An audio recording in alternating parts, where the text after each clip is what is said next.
la demeure spirituelle de la tristesse.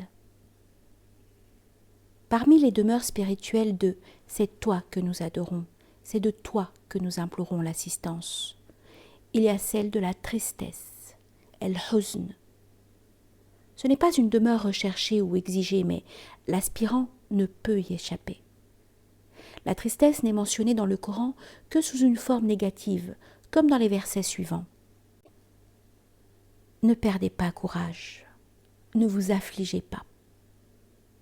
Et encore, ne t'afflige pas sur eux. Il dit également, ne t'afflige pas, Dieu est avec nous. Et encore, ni crainte, ni tristesse n'affligeront ceux qui suivent ma direction. La raison de cela, c'est que la tristesse est une attitude qui ne fait pas avancer et où le cœur n'a aucun intérêt. D'ailleurs, la chose la plus agréable à Satan consiste à affliger le serviteur pour l'arrêter dans son cheminement.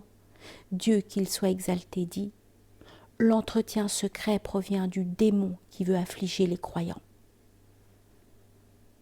Donc la tristesse n'est pas recherchée, elle n'est pas visée, et elle ne comporte aucun intérêt. D'ailleurs, le prophète alayhi salatu wassalam a demandé refuge contre l'affliction en disant dans son invocation « Mon Dieu, je cherche refuge auprès de toi contre les soucis et l'affliction. » Mais le fait de descendre dans la demeure de la tristesse répond à une nécessité qu'exige la réalité. C'est pourquoi, une fois entrés au paradis, ses habitants diront « Louange à Dieu qui a écarté de nous la tristesse ». Ceci prouve qu'ils étaient éprouvés entre autres par la tristesse dans le bas monde et qu'ils la subissaient sans la moindre volonté de leur part.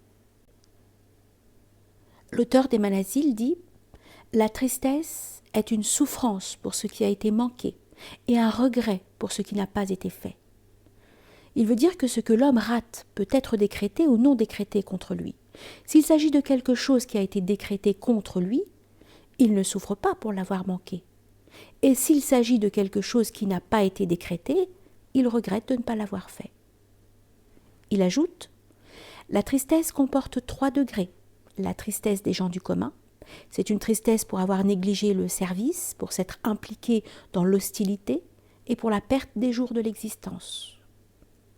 Négliger le service divin consiste à négliger l'action et l'œuvre, car il s'agit de la chose essentielle qu'exige la servitude. Voilà pourquoi le serviteur ne peut que s'attrister pour avoir négligé son œuvre. Pour ce qui est de l'implication dans l'hostilité, elle est plus spécifique que la désobéissance en général, concernant l'interdit, car elle peut provenir du fait que le serviteur a perdu une ancienne familiarité avec Dieu. Donc lorsqu'il s'éloigne de Dieu, il tombe dans l'hostilité. Le fait de perdre les jours de l'existence comporte 2 aspects. Leur perte parce que ces jours étaient dépourvus d'actes d'obéissance, et leur perte parce qu'ils sont dépourvus des incitations à la foi, des saveurs spirituelles et de la familiarité avec Dieu. L'auteur des Manazil poursuit. Le 2e degré, c'est la tristesse des gens doués de volonté.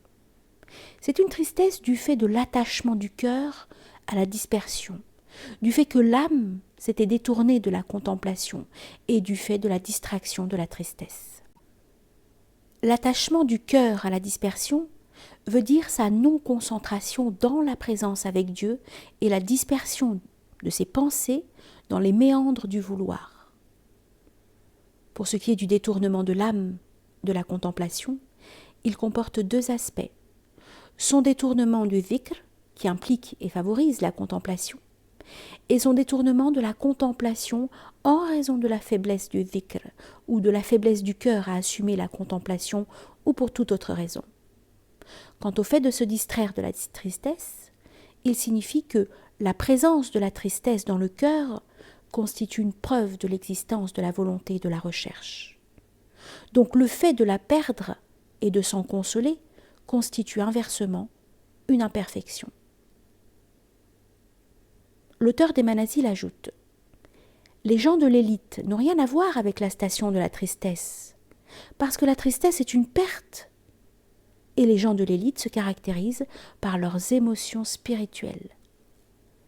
Ceci est vrai s'il veut dire par là qu'ils ne recherchent pas délibérément la tristesse. L'auteur des Manazil dit ensuite « Le 3e degré de la tristesse, c'est de s'attrister pour les inspirations du moment auquel on s'expose, à l'exclusion des khawatir, pensées qui traversent l'esprit, pour ce à quoi on s'expose en matière des desseins et pour les objections contre les dispositions du destin. » Ces 3 choses se réalisent en fonction du degré de la contemplation et de la volonté. Pour ce qui est de la première, le serviteur s'attriste parce qu'il ne cesse d'être ballotté entre les multiples inspirations spirituelles du moment.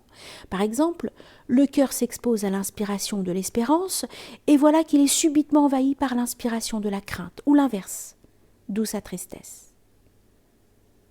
S'agissant des inspirations spirituelles auxquelles on s'expose, en matière de dessein, elles sont les plus difficiles pour les spirituels. En effet, il arrive à l'aspirant de rechercher sincèrement pour son cheminement spirituel la voie la plus agréable à Dieu. Et voilà qu'il se retrouve devant 2 voies. Mais il ne sait pas laquelle des 2 est la plus agréable à Dieu. Certains parmi les aspirants se fient à leur raisonnement par inférence, et s'ils ne parviennent à décider par ce moyen, ils suivent la voie de l'imitation. D'autres se confient à leur maître, s'ils en ont un. D'autres encore recourent à la consultation, à l'istikhara, et à l'invocation, et attendent les arrêts du destin.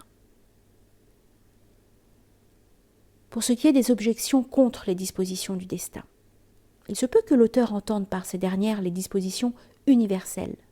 En effet, il arrive au serviteur qui s'attache aux états spirituels de passer par des moments où il manifeste des objections contre les dispositions qui les régissent, lorsqu'elles contrarient leur volonté. Ils s'attristent donc lorsqu'ils s'aperçoivent de leur manque de respect des règles de bienséance et de convenance.